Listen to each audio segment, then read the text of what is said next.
पाली जिला मुख्यालय पर आज पाली जिला कांग्रेस अध्यक्ष शिशुपाल सिंह राजपुरोहित, पाली विधायक भीमराज भाटी सहित वरिष्ठ कांग्रेस पदाधिकारी द्वारा मनरेगा को लेकर प्रेस वार्ता की गई और जमकर भाजपा पर तीखा हमला किया।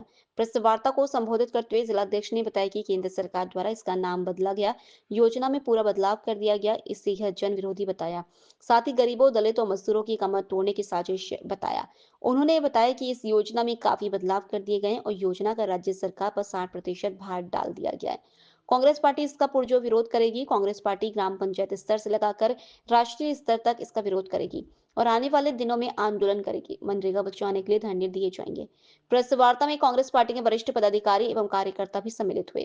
कांग्रेस प्रदेश प्रभारी राजेंद्र मूड, जिलाध्यक्ष सलीम नागौरी, महिला जिलाध्यक्ष नीरू परियार, कुंभ सिंह पातावत ने प्रेस वार्ता की। कांग्रेस प्रदेश प्रभारी राजेंद्र मूड, जिलाध्यक्ष सलीम नागौरी, महिला जिलाध्यक्ष नीरू परियार, कुंभ सिंह पातावत ने प्रेस को किया संबोधित। वर्तमान सरकार को बताया जन विरोधी, बिल को बताया गरीबों, दलित और मजदूरों की कमर तोड़ने की साजिश। 11 जनवरी को एक दिवसीय उपवास रख किया जाएगा विरोध। राष्ट्रीय स्तर से लेकर ग्राम पंचायत स्तर तक कांग्रेस करेगी आगामी दिनों में आंदोलन। मनरेगा बचाने के लिए दिए जाएंगे धरने। और यहाँ पे सम्मानित मंच को मेरी तरफ से नववर्ष की बहुत बहुत शुभकामनाएं देना चाहती हूँ। आज हम एक बहुत ही महत्वपूर्ण मुद्दे पे यहाँ पर प्रेस कॉन्फ्रेंस के लिए उपस्थित हुए हैं और आप सब अपनी उपस्थिति दी उसके लिए भी मैं आपका धन्यवाद करती हूँ। मनरेगा का जैसे कि आप जानते हैं कि नाम परिवर्तन करना और उसके साथ ही स्कीम को ही बदल देना एक बहुत ही दुर्भाग्यपूर्ण बात है हमारे देश के लिए। मनरेगा गांव वालों को वहीं पे ही उनके गांव में रोजगार देने का एक बहुत अच्छा मनमोहन सिंह जी का विचार था, जिसको बहुत सक्सेसफुल तरीके से कांग्रेस की सरकार ने चलाया। लेकिन बीजेपी की सरकार ने पहले तो इस व्यवस्था का मजाक उड़ाया और फिर इसी व्यवस्था को आज उन्होंने चेंज करके उसका नाम बदल दिया। जब पुतिन जी आते हैं भारत तो सबसे पहले महात्मा गांधी जी के वहां पे जाते हैं और अपने श्रद्धांजलि अर्पित करते हैं। हर देश में महात्मा गांधी की मूर्ति लगी हुई है, वहां पे उनका आदर सम्मान होता है। और हमारे देश में जो मंत्री जी हैं जो ये नाम बदलते हैं मोदी जी के कहने पर, उनको खुद को शिवराज जी को ये नहीं पता है, वो स्पष्टीकरण नहीं दे पाते हैं कि अगर राम जी हृदय में बसते थे महात्मा गांधी के, तो राम जी का नाम रखने से कोई राम जी का हम कांग्रेसी विरोध नहीं करते, पर महात्मा गांधी जी का नाम हटाने का क्या तथ्य है ये हमें समझ नहीं आया और शिवराज जी उस पर कोई स्पष्ट अपना जवाब नहीं दे सके कि उन्होंने नाम क्यों बदला। नाम तो बदला ही बदला, उसका हम विरोध जरूर कर रहे हैं कांग्रेसी, लेकिन इसके साथ ही हमारा विरोध ये भी है कि स्कीम को भी बहुत बदला गया है। पहले ये होता था कि जो भी मजदूरों का पेमेंट है वो सारा केंद्र सरकार देगी और 75% मटेरियल का पैसा भी केंद्र सरकार ही देगी।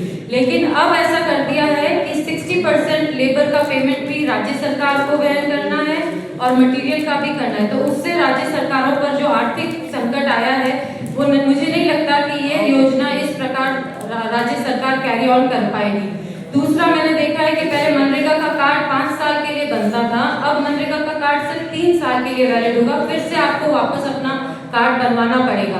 तो ये सब प्रतिक्रिया है, लोग अपना रोजगार करेंगे हर 3 साल से इन प्रतिक्रियाओं में ही उलझे रहेंगे। अब महिलाओं के लिए अलग कार्ड बनेगा, पुरुषों के लिए अलग कार्ड बनेगा, कुछ क्लैरिटी नहीं है कि क्या होगा। महिलाओं के लिए पहले 1/3 रिजर्वेशन रहा जाता था मनरेगा। पाली में गेहूं से भरे ट्रक में अफीम दूध की तस्करी करने का मामला सामने आया। पुलिस ने मामले में 2 आरोपियों को गिरफ्तार कर उनके कब्जे से करीब 1.25 किलो अफीम दूध बरामद किया। शुक्रवार देर रात को पाली जिले के शिवपुरा थाना क्षेत्र के जाड़न के पास Jodhpur range special team Shivpura थाना पुलिस ने संयुक्त रूप से कार्रवाई की। पकड़े गए अफीम की बाजार कीमत करीब 5 लाख बताई जा रही है। पुलिस द्वारा दी गई जानकारी के अनुसार मुखबिर की सूचना पर शुक्रवार को देर रात जाड़न के पास नाकाबंदी की गई। इस दौरान मारवा जंक्शन से जोधपुर की तरफ जा रहे एक ट्रक को रुकवाया गया, जिसमें गेहूं की बोरियां भरी हुई थी। ट्रक में सुभाष और लक्ष्मण नाम के 2 युवक सवार थे। पूछताछ में उन्होंने गेहूं जोधपुर ले जाना बताया। देर रात तक ट्रक की तलाशी की कार्रवाई जारी रही। इस दौरान गेहूं की बोरियों के बीच छिपा हुआ करीब 2 किलो 369 ग्राम अफीम का दूध मिला, जिसे दोनों आरोपी अवैध रूप से परिवहन कर रहे थे। पुलिस द्वारा दोनों को गिरफ्तार कर ट्रक और अफीम को जब्त किया। मारवा जंक्शन शहर के 3 सिंगल पीर बाबा के निकट जोधपुर रेलवे फाटक के पास अज्ञात कारणों से आग लग गई। आग की वजह से जोधपुर की ओर जाने वाली काचीगुड़ा एक्सप्रेस को खड़े रहना पड़ा। डीजल पायलट, रेलवे अधिकारी, कर्मचारी, आरपीएफ, पुलिसकर्मियों एवं जय श्री कृष्णा साई दर्शन हेल्पलाइन ग्रुप के मुख्य प्रबंधक देवेंद्र सिंह मीणा की टीम के साथ आग पर काबू पाने का प्रयास किया गया। स्थानीय टैंकरों के माध्यम से 2 घंटे बाद आग पर काबू पाया गया एवं रेलगाड़ी को सुरक्षित रवाना करवाया गया। साई दर्शन हेल्पलाइन ग्रुप अध्यक्ष देवेंद्र सिंह मीणा ने तुरंत पानी के बड़े टैंकर को मौके पर बुलवाया और आग पर काबू पाया। सभी रेलवे अधिकारी, कर्मचारी एवं जय श्री कृष्णा हेल्पलाइन ग्रुप के सदस्य आग बुझाने में युद्ध स्तर पर जुड़े हुए थे। इस मौके पर सहायक मंडल इंजीनियर सुरेश कुमार जी के द्वारा तुरंत निर्देशन के बाद पीडब्ल्यूडी गणपत लाल, दिनेश जी नंगलिया, ठाकुरदास जी सैनी एवं उनकी पूरी टीम मौके पर पहुंच गई थी। देवेंद्र सिंह मीणा द्वारा रेलवे अधिकारियों को आग की सूचना तुरंत दे दी गई थी। आग से अनेक पेड़, सूखी घास, लकड़ियां जलकर राख हो गई। मारवाड़ जंक्शन क्षेत्र में चोरियां रुकने का नाम नहीं ले रही हैं। लगातार हो रही चोरियों से ग्रामीणों में भय माहौल है। थाना क्षेत्र के आउवा गांव लिलकी नदी के पास रहवासी मकान के पास बने बाड़े में बंधी 3 भैंस को अज्ञात चोर बीते रात्रि चोरी कर फरार हो गए। प्रातः भैंस मालिक जस्सा राम चौधरी मवेशियों का दूध निकालने बाड़े में पहुंचा, भैंस गायब मिली। सूचना से मारवाड़ जंक्शन थाना पुलिस मौके पर पहुंची। भैंस मालिक द्वारा अज्ञात चोरों के खिलाफ मारवाड़ जंक्शन थाने में मामला दर्ज करवाया गया। पुलिस अज्ञात चोरों की तलाश में जुटी है। बोलो। हमारे 3 भैंस है, बच्चे सहित। तो हड़कड़ हमें निकालने खुटा मूंग निकाली है। दूध काटने वास्ते आया तो भैंस नजर मिली, मतलब जो गेट है वो खुले थे सब। टोटल कितनी पैसे गई? 3 छोटे बच्चे सहित 3। मारवाड़ के गांव वाड़िया में देवासी समाज का 4 दिवसीय क्रिकेट टूर्नामेंट का आज समापन हुआ। मुख्य अतिथि के तौर पर भाजपा के मारवाड़ पूर्व प्रधान राम मंगला राम देवासी एवं कांग्रेस के पूर्व विधायक खुशवीर सिंह जोजावर एक मंच पर नजर आए। इस प्रतियोगिता में कुल 22 टीमों ने भाग लिया, जिसमें फाइनल बागाबास एवं बांदा की टीम का मुकाबला हुआ, जिसमें बागाबास टीम विजेता रही। विजेता टीम को एवं ट्रॉफी की गई नगद राशि प्रदान की गई। समापन कार्यक्रम में पूर्व कांग्रेस विधायक खुशवीर सिंह ने जमकर वर्तमान भाजपा राज्य सरकार का कटाक्ष किया। मुख्यमंत्री जी हमारे विकास का काम है वो करवा दो। 1 बार की हो, 2 बार की हो, 3 बार की हो, वे हाँ कराएंगे। नेताओं वाली बात मैंने अंत में मैंने कहना पड़ी मंत्री जी, ये वक्त की बात। तो मंत्री जी ने गुस्सा आई किया। दूसरी बार किया मैंने कोई कियो कि मंत्री जी कहता है साहब इस विधायक ने मुझे वक्त बता दिया, मैं फातू किए मिलियो। मंत्री जी, दुनिया में जो कुछ है वो वक्त है। वक्त है दुनिया में, बाकी कुछ नहीं है। आज न तो वे मंत्री रिया न मैं एमएलए रियो, आज वड़ा ने जाने क्यों तो वड़ा बात कौन होने बताओ आप। मैंने वक्त निकल गयो, अब वक्त की बात है। तो साथियों, विजेता टीम ने कहनी चाहूं कि आज आप लोग वक्त हो क्या कि वक्त में नहीं जने बॉल कटे पड़े, जटे बैट घूमे बटे बॉल पड़े। आई आप समझ में, और वक्त खराब है तो जटे बॉल पड़े बटे बैट घुमाते ही रहो। समझिए कि नहीं समझिए हमारी बात ने। आज आपका वक्त था, जहां बैट घूम रहा था वहां बॉल गिर रही थी। आज विजेता टीम रो वक्त नहीं हो, ए बॉल में तो बैट घुमा रहा था और आप बैट में तो बॉल पड़ रही थी। ये आपका वक्त था। आप सबने बहुत बहुत बधाई, हमारी शुभकामना। आप मने भी और मारे माते तो विश्वास करियो, आज मैं कुछ नहीं हूं, न कोई पद है न सरकार है, लेकिन उन्हें बावजूद आप मैंने जो काम बताया विश्वास रहते कि मैं करने। क्रीड़ा भारती पाली द्वारा आयोजित कबड्डी खेल प्रतियोगिता का शुभारंभ शनिवार को राजकीय बांगड़ महाविद्यालय परिसर में किया गया। प्रतियोगिता में कुल 132 टीमों ने भाग लिया। कबड्डी प्रतियोगिता का पहला मुकाबला बुजुर्ग एवं युवा वर्ग की टीमों के मध्य खेला गया, जिसका टॉस पशुपालन, डेयरी, गौपालन एवं देवस्थान विभाग के कैबिनेट मंत्री जोराराम कुमावत और क्रीड़ा भारती पाली के पदाधिकारियों द्वारा सिक्का उछालकर किया गया। इस अवसर पर कैबिनेट मंत्री जोराराम कुमावत ने अपने उद्बोधन में कहा कि शरीर और मस्तिष्क को स्वस्थ एवं सुदृढ़ बनाए रखने के लिए खेल अत्यंत आवश्यक है। खेलों से शारीरिक व्यायाम, सकारात्मक सोच और तंदुरुस्ती बनी रहती है। उन्होंने कहा कि मुख्यमंत्री भजनलाल शर्मा भी भारतीय एवं राजस्थानी पारंपरिक खेलों को बढ़ावा देने के लिए निरंतर प्रयासरत हैं और विद्यालय स्तर पर विद्यार्थियों के लिए विभिन्न खेल प्रतियोगिताएं आयोजित की जा रही हैं। उन्होंने कहा कि कबड्डी हमारा पारंपरिक भारतीय खेल है, जिसने राष्ट्र एवं राज्य निर्माण में महत्वपूर्ण भूमिका निभाई है। कार्यक्रम में क्रीड़ा भारती पाली अध्यक्ष पृथ्वी सिंह, योगेंद्र, जनप्रतिनिधि सुनील भंडारी, पुखराज पटेल सहित शिक्षा विभाग के अधिकारी, पुलिस प्रशासन के अधिकारी एवं क्रीड़ा भारती पाली के पदाधिकारी उपस्थित रहे। भी कम आता है, शारीरिक व्यायाम भी ज्यादा होता है और साथ ही साथ में उससे है ना आपस में प्रेम भाव भी बढ़ता है। तो मैं क्रीड़ा भारती को इसलिए भी धन्यवाद देना चाहूंगा कि आपने हमारे भारतीय पुराने खेलों को पुनर्जीवित करने का काम आप कर रहे हो और इससे निश्चित रूप से आज जितनी टीमें इस खेल को खेलने के लिए यहाँ आई है 132 टीमें, बहुत ही बड़ा एक अध्याय बनने जा रहा है कि भाई 132 टीमों का एक साथ में यहाँ पाली जिले में आगमन और यहाँ कबड्डी को खेल के रूप में खेलेंगे।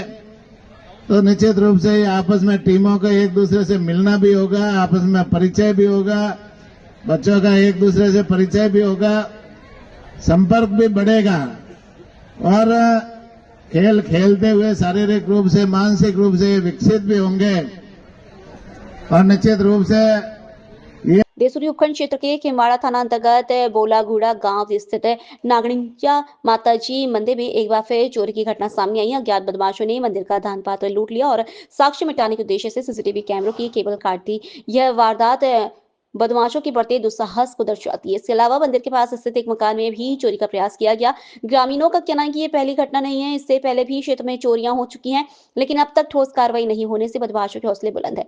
लगातार हो रही घटनाओं को लेकर ग्रामीणों में पुलिस प्रशासन के प्रति रोष व्याप्त है। घटना की सूचना पर खिमवाड़ा थाना प्रभारी उगमराज सोनी के नेतृत्व में पुलिस टीम मौके पर पहुंची और साक्ष्य जुटाए। पुलिस द्वारा आसपास के क्षेत्र में जांच की जा रही है और संदिग्धों की तलाश जारी है। ग्रामीणों ने बताया कि चोरियों से परेशान होकर शनिवार को पुलिस अधीक्षक आदर्श सिद्धू को ज्ञापन सौंपकर जल्द खुलासे और सख्त कार्रवाई की मांग करेंगे। साथ ही ग्रामीणों ने रात्रि गश्त बढ़ाने की भी मांग की है ताकि गांव में भय का माहौल खत्म हो और लोगों का पुलिस पर विश्वास बहाल हो सके। नागणेश्वर माता रो मंदिर बनायो ने 3 बार चोरी वेगी है।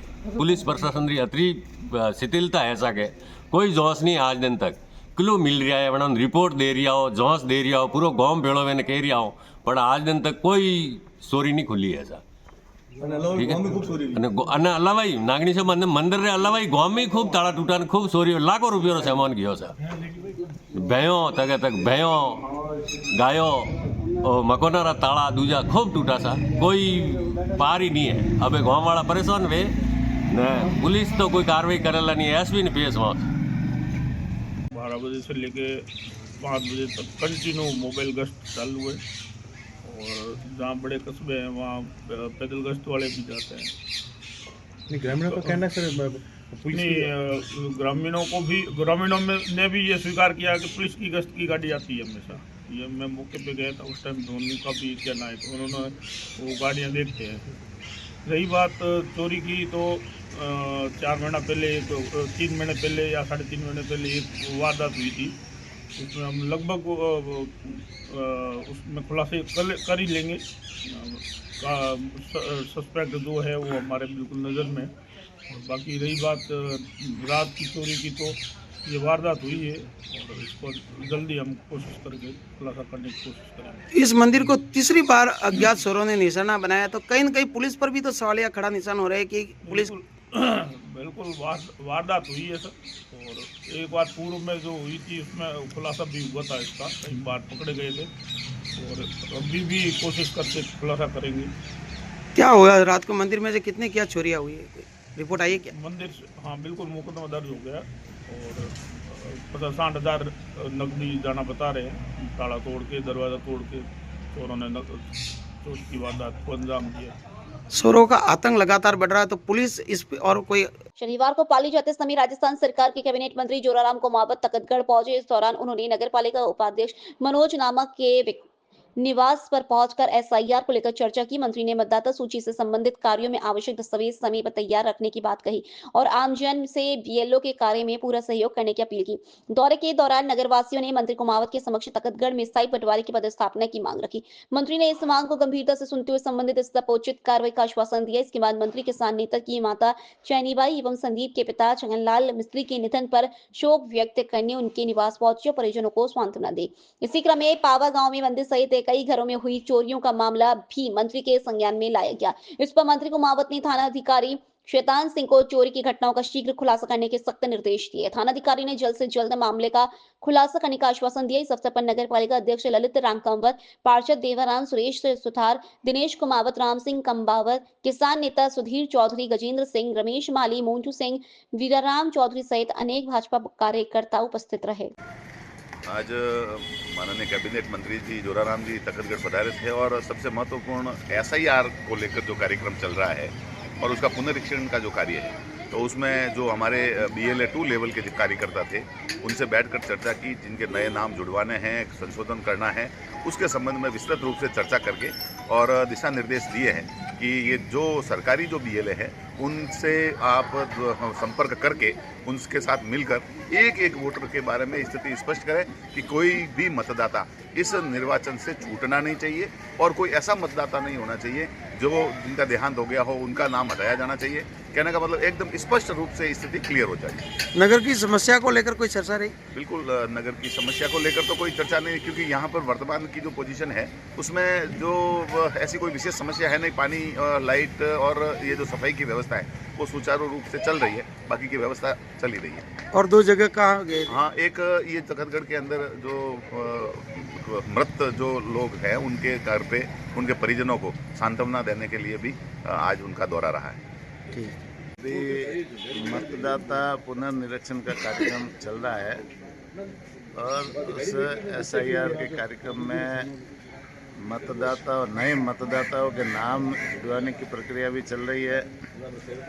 कोई जिन मतदाताओं की मृत्यु हो गई उनके नाम कटवाने की भी प्रक्रिया चल रही है और मतदाताओं के नाम में कोई त्रुटि रह गई है, उल्टे सुल्टे नाम लिखे हैं या नाम कोई गलत लिखे हैं, तो उनमें संशोधन करवाने की प्रक्रिया भी चल रही है। ये सरकारी कार्यक्रम है, लेकिन सरकारी कार्यक्रम के साथ में हमारे पार्टी के कार्यकर्ता भी मिल कर के सहयोग करें तो निश्चित रूप से कार्यक्रम आगे बढ़ेगा और एक अच्छी मतदाता सूची तैयार होगी। इसलिए कार्यकर्ताओं से सबसे आग्रह किया है कि आप प्रशासन के साथ में मिल कर के मतदाताओं की जो सूची पुनर्निरीक्षण के कार्यक्रम में है उसमें सहयोग करें और नए ज़्यादा से ज़्यादा नाम जुड़वाए। वो कोई गलत मतदाता के नाम है तो वो कटवाने की कार्रवाई भी करे, साथ ही साथ में कोई संशोधन करवाना तो वो भी करे, जिससे आने वाले समय में सबको अपने मतदान का उपयोग करने का अधिकार मिल सके। नगर की कोई समस्या को लेकर भी चर्चा रही क्या कार्यकर्ता? नगर की समस्या विषय लगातार आना जाना रहता है, चर्चा भी होती है, समस्याओं का समाधान भी होता है। नगर में वैसे पानी की अच्छी व्यवस्था चल रही है। अभी पहले पेयजल की व्यवस्था नगर पालिका के पास थी, उसको हमने यहाँ पेयजल विभाग को दिलवा दिया। अभी व्यवस्थित काम चल रहा है। बिजली की सप्लाई सही तरीके से है, बिजली में कोई तकलीफ नहीं है। किसानों को जैसे जवाई से पानी है वो पूरी मात्रा में मिल रहा है, अच्छा पानी मिल रहा है। किसी किसान को पानी के संबंध में अभी किसी तरह की कोई शिकायत नहीं है। तो ये माननीय मुख्यमंत्री बजोला जी के नेतृत्व में सरकार है और मुख्यमंत्री जी के नेतृत्व में सब जगह अच्छा काम हो रहा है। पावा गांव में चोरी को लेकर सीए साहब को निर्देश दिए, क्या दिए? पावा में पिछले दिनों एक मंदिर में कोई चोरी हुई थी और 2-3 चोरियाँ गांव में भी हुई है। तो सीए साहब को यही निर्देश दिया कि भाई तत्काल इन चोरियों का जैसे खुलासा हो और उन चोरों को दंडित भी करे और जल्दी से जल्दी उसमें कार्रवाई करते हुए चोरियों का एक बार है ना सुराग मिले। ठीक है, धन्यवाद।